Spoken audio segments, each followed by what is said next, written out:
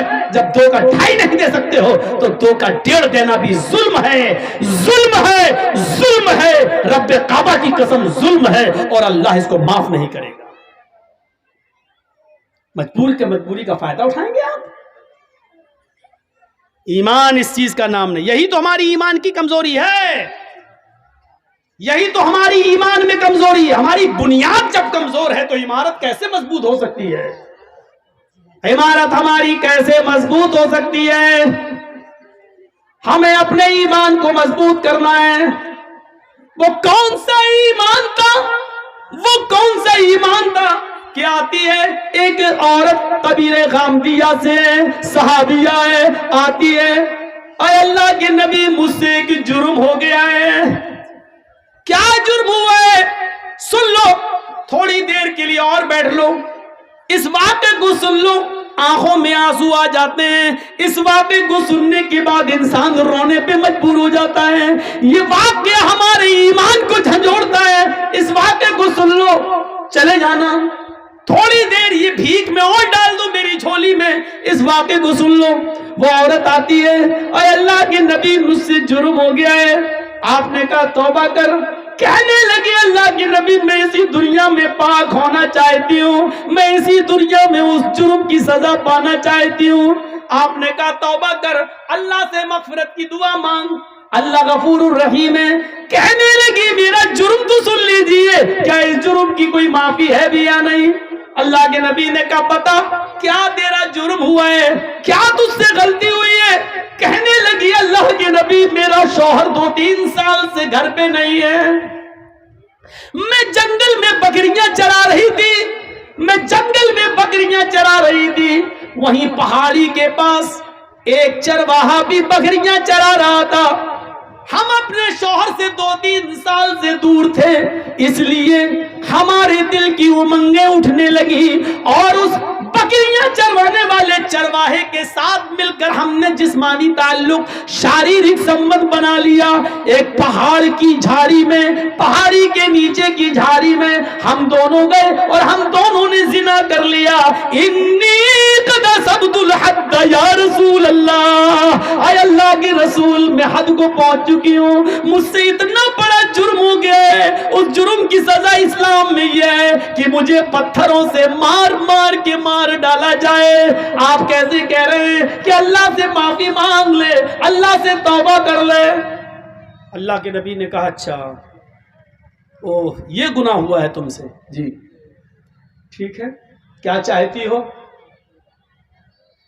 کہا مجھے ختم کر دیا جائے. اسلام نے جو سزا بتائی ہے پتھروں سے مار مار کے مار ڈالو, ختم کر دو, ہمیں وہ سزا دی جائے. اللہ کے نبی نے کہا ٹھیک ہے تمہیں یہ سزا دی جائے گی, جاؤ اے صحابیوں اس عورت کو لے جاؤ. یہ نہیں پوچھا کہ کس نے کیا تھا, وہ مرد کون تھا, آدمی کون تھا, کہاں کا رہنے والا تھا, نہیں یہ سب نہیں پوچھا. کیوں؟ جس کی بات چھپی ہے چھپی رہنے دو, وہ جانے اور اس کا اللہ جانے. ہمارے ہاں تو ننگا کرنے کا رواج ہے, اچھا کس نے کیا, پھر اس کو فیس بک پہ ڈالو, واٹس ایپ پہ ڈالو, یہ ہمارے ایمان کا حال ہے. اللہ کے نبی چاہتے تو پوچھ سکتے تھے اس عورت سے, اکیلے نہیں ہوتا ہے زنا, کسی مرد نے کیا ہوگا, کہاں, کون ہے وہ, کہاں کا رہنے والا ہے, لیکن پوری حدیث پڑھ جائیے کہیں ڈیٹیل نہیں ملتی ہے. تم بتا رہی ہو تم گناہ سے پاک ہونا چاہتی ہو, ہم تمہیں کر دیں گے, لیکن جس کا معاملہ چھپا ہے اس کے بارے میں ہمیں پوچھنے کا حق نہیں. ہو سکتا ہے وہ اللہ سے توبہ کر لے اور اللہ اس کو معاف کر دے, نہیں تو وہ جانے اور اس کا رب جانے, قیامت کے دن جہنم میں ڈالے گا. ہم کون ہوتے ہیں اس کے پیچھے پڑنے والے؟ عیب پر پردہ ڈالو, اس کو ظاہر مت کرو, اس کو ظاہر مت کرو. یہ میری ماں بہنیں اس واقعے کو سنیں, بہت اچھا واقعہ ہے, تمہارے لیے واقعہ ہے, تمہیں بھی اس سے عبرت ملے گی. اللہ کے نبی کہتے ہیں کہ جاؤ اس عورت کو لے جاؤ اور سینے کے برابر, یہ سینہ جو ہوتا ہے عورت کا, یہاں اتنا اس کو زمین میں گاڑ دینا اور سر پہ پتھر مارنا, اور اس وقت تک پتھر مارو جب تک کہ یہ عورت مر نہ جائے, اس کی روح نہ نکل جائے. یہ عورت کی سزا کیا ہے؟ شادی شدہ مرد کی اور شادی شدہ عورت کی اگر وہ زنا کر لیں تو سزا کیا ہے؟ پتھروں سے مارا جائے گا. مرد کو دوڑا دوڑا کے مارا جائے گا, مرد کو ایک میدان میں کھڑا کر دیا جائے گا بیچ میں, اور چاروں طرف پبلک رہے گی, عوام, سب کے ہاتھوں میں پتھر ہوں گے, اور اس طریقے سے چاروں طرف گھیرا بنا لیا جائے گا کہ وہ بھاگنے نہ پائے, اور بیچ میں اس آدمی کو کھڑا کر دیا جائے گا, اور پھر پتھر مارے جائیں گے. جہاں سے گزرے گا وہی پتھر, سب کے ہاتھوں میں پتھر ہونا چاہیے. یہ مرد کی, سمجھ رہے ہیں زنا کی سزا کیا ہے؟ جس کو ہم معمولی کام سمجھتے ہیں وہ اتنا بڑا جرم ہے شریعت میں.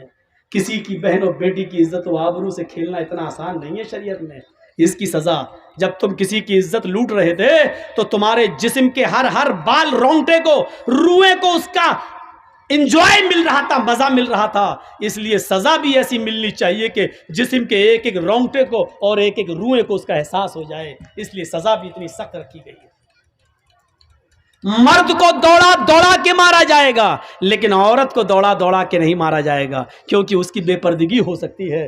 دوڑے گی تو اس کو زمین کا گڈھا کھودا جائے گا اور اس کو کھڑا کر دیا جائے گا, اور سینے کے برابر مٹی ڈال دی جائے گی, یعنی اتنا گاڑ دیا جائے گا سینے کے برابر یہاں تک, اور سر اس کا کھلا رکھا جائے گا, اور پھر اس کے سر پر پتھر مارے جائیں گے, اور اس وقت تک پتھر مارا جائے گا جب تک کہ عورت مر نہ جائے. چاہے یہ رضامندی والی زنا ہے, مرد بھی راضی عورت بھی راضی اور دونوں نے کر لیا. زنا بالجبر تو زنا ہوتا ہی نہیں ہے. اگر مرد نے زبردستی کی تو وہ زنا نہیں مانا جائے گا, یا عورت کے ساتھ اگر زبردستی کی گئی, وہ بیچاری نہیں چاہتی تھی لیکن بندوق رکھ کر اس کے ساتھ عزت لوٹی گئی, تو پھر عورت گناہگار نہیں ہوگی کیونکہ اس کے ساتھ جبر کیا گیا. تو پھر مرد کو سزا دی جائے گی, عورت کو نہیں. اور عورت نے اگر بندوق رکھ کے غلط کام کروایا, مرد نے مجبور ہو کر غلط کام کیا, تو عورت کو سزا دی جائے گی, مرد کو نہیں. لیکن مرد بھی راضی عورت بھی راضی تو دونوں کو سزا دی جائے گی. اگر دونوں میں سے ایک کنوارا ہے ایک شادی شدہ, تو شادی شدہ کو پتھروں سے مار مار کے جان سے مارا جائے گا, اور جو کنوارا تھا اس کو 100 کوڑے مارے جائیں گے, اور 1 سال کے لیے اپنے شہر اپنی بستی سے باہر کر دیا جائے گا, اس کو گاؤں سے نکال دیا جائے گا, اور اپنے گاؤں میں 1 سال تک آنے کی انٹری اجازت نہیں ملے گی. 100 کوڑے پڑیں گے, چمڑے کے کوڑے, چمڑے کے, کپڑے کے نہیں, چمڑے کے کوڑے. 10-20 کوڑوں میں ہی وہ بیٹھ جائے گا, کرانے لگے گا. 100 کوڑے میں تو اللہ بہتر جانے بچے گا بھی کہ نہیں بچے گا. تو میرے بھائیو 100 کوڑے زندگی بھر کے لیے پھر اٹھنے کے لائق نہیں رہے گا. اگر بچ بھی گیا تو زندگی بھر چلنے کے لائق نہیں رہے گا, اٹھنے کے لائق نہیں رہے گا بستر پر. ایسے 100 کوڑے اس کے اوپر مارے جائیں گے, اور 100 کوڑے مارنے کے بعد بھی اس کو گاؤں میں رہنے کی اجازت نہیں. 1 سال کے لیے اس کو اس شہر سے دوسرے شہر میں داخل کیا جائے گا. اس کو اپنے شہر میں انٹری نہیں ہے, کیونکہ اس کو دیکھ کر لوگ اس لڑکی کو یاد کریں گے, اچھا یہ وہ فلاں کی لڑکی کے ساتھ اس نے, تو اس لڑکی کی بے عزتی ہوگی جس کے ساتھ اس نے ریپ کیا ہے یا زنا کیا ہے. اس لیے اس لڑکی کی عزت کو بحال کرنے کے لیے 100 کوڑے مار کو 1 سال کے لیے اس کو شہر سے باہر نکال دو. یہ اسلام نے سزا متعین کی ہے. اس عورت کو لے جایا جانے لگا. ایمان دیکھیے, ایمان. اس عورت سے زنا کا صدور تو ہو گیا, لیکن جب ہوش میں آئی, جب اس کو جوانی کی گرمی اس کے دماغ سے نکلتی ہے, تو سوچتی اللہ یہ میں نے کیا کر لیا, اللہ یہ مجھ سے کیا ہو گیا, اللہ یہ میں نے کتنا بڑا گناہ کر لیا. اب مجھے اس دنیا میں زندہ رہنے کا حق نہیں ہے. کسی کو معلوم نہیں تھا, لیکن اس نے خود اللہ کے نبی کو آ کر بتا دیا. اس کے عیب پر پردہ پڑ چکا تھا, لیکن پھر بھی اس نے آ کر اللہ کے نبی کو بتا دیا. اللہ کے نبی نے کہا جاؤ اس عورت کو لے جاؤ اور اس کو پتھروں سے مار مار کے ہلاک کر دو, مار مار کے اس عورت کو مار ڈالو. صحابہ اس کو لے کے جانے لگے, پکڑا, چل جلدی چل. اس کو کھینچ لیا, وہ گر گئی. جیسی وہ کام دیا گری, وہ عورت زمین کے اوپر گری تو اس نے اپنا پیٹ سب سے پہلے پکڑا. صحابہ نے پوچھا کیا ہوا, کیا بات ہے, ایسے چلے گی تو کب تک پہنچے گی تو میدان میں, کب تجھے مارا جائے گا. کہنے لگی وہ محمد کے ساتھیوں صلی اللہ علیہ وسلم, آئے نبی کے ساتھیوں, مجھے دھیرے دھیرے لے چلو. جس آدمی نے میرے ساتھ منہ کالا کیا تھا, جس آدمی نے میری عزت لوٹی تھی, جس آدمی سے میں نے زنا کیا تھا, اس آدمی کا گرب میرے پیٹ میں ٹھہر گیا ہے, اس کا حمل میرے پیٹ میں ٹھہر گیا ہے. میرے پیٹ میں ایک معصوم زندگی ہے, میرے پیٹ میں اس آدمی کا بچہ پل رہا ہے. دھیرے دھیرے لے چلو, میں تیز نہیں چل سکتی. صحابہ نے کہا تیرے پیٹ میں بچہ ہے؟ کہنے لگی ہاں. رکو, صحابہ اللہ کے نبی کے پاس آئے. اے اللہ کے نبی, آپ نے اس عورت کو قتل کرنے کا, مارنے کا حکم دیا ہے, لیکن اس عورت کے پیٹ میں تو بچہ ہے. آپ نے بلایا, ادھر آؤ. آئی, تمہارے پیٹ میں بچہ ہے؟ جی. تو تم نے پہلے کیوں نہیں بتایا؟ کہا اللہ کے نبی اس لیے نہیں بتایا کیونکہ اس بچے کا باپ وہی ہے جس نے میرے ساتھ زنا کیا ہے, اور میں نہیں چاہتی ہوں کہ یہ بچہ پیدا ہو, اور جب اس بچے کو بڑے ہو کر پتا چلے کہ میرا باپ کا پتہ نہیں, میں ناجائز اولاد ہوں, تو یہ زندگی بھر مجھے گالی دے گا. اس لیے میں چاہتی ہوں کہ میں مروں تو میرے ساتھ میرے پیٹ کا بچہ بھی مر جائے, اس لیے میں نے آپ کو نہیں بتایا. نبی اکرم نے کیا کہا, اے عورت نہیں, قصور تیرا تھا, غلطی تیری تھی, زنا تو نے کیا, تیرے پیٹ میں پلنے والے اس معصوم بچے کا کیا قصور ہے, اس بیچارے کی کیا غلطی ہے, اس کو تو کیوں مارنا چاہتی ہے؟ نہیں نہیں, ابھی تمہیں قتل نہیں کیا جائے گا, ابھی تمہیں مارا نہیں جائے گا. جاؤ ابھی اس بچے کو اپنے پیٹ میں 9 مہینے تک پالو, اور جب بچہ پیدا ہو جائے تب لے کر آنا.